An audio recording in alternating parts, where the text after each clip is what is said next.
nice hot coffee, and some...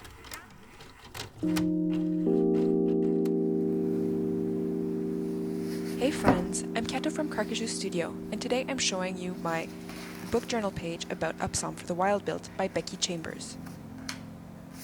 This was honestly one of my favorite reads of the year so far. It is a gentle science fiction novel about a traveling monk who has an existential crisis in a world where robots gained consciousness and left humankind peacefully.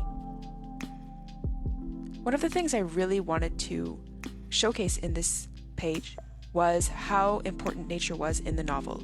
So for that, I chose many leaves and flowers. I've done this previously in another journal page, and I thought it would work particularly well with A Psalm for the Wild Built since nature has such an importance in the story. One of the things I love the most about this book was how both main characters are non-binary, but they are non-binary in different ways.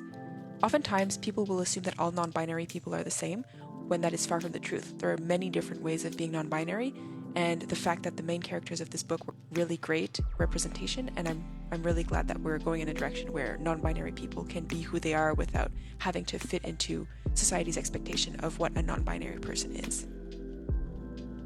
I went for this yellow, green, and brown palette because I thought it brought in the nature theme that I decided to go with for this page. I thought the yellow of the nasturtiums and the yellow of that cute little teapot worked perfectly well together, especially considering that the main character is a tea monk. I thought this was such an interesting job.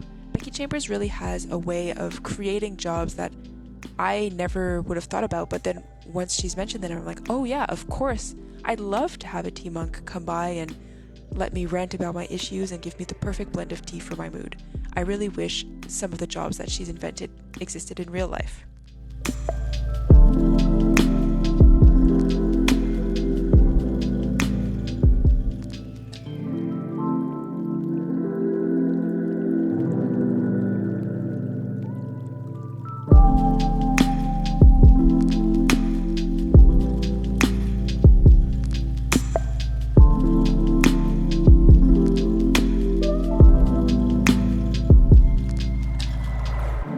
I also loved how Panga society is based on respecting nature, individual agency, and consent. Everything is built in such a caring manner.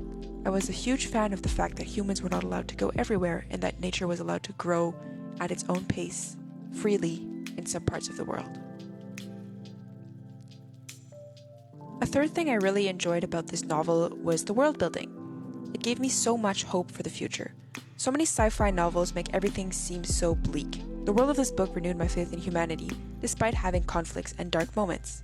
I think the main thing that made me feel this way was that instead of having a brutally capitalistic society in which human life was less valuable than currency and trade, humans and robots and all forms of consciousness were valued extremely highly. Now I'm just adding a few latte art stickers.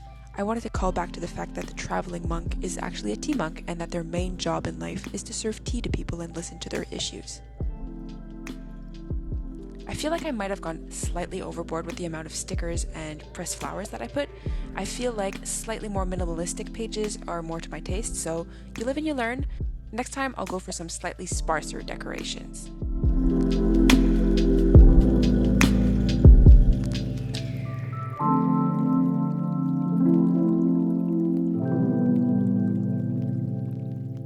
Let me know in the comments below if you've read A Psalm for the Wild Built, if you want to see more of my book journal, like this video, and subscribe to my channel for more bookish and artistic content. Thanks for watching!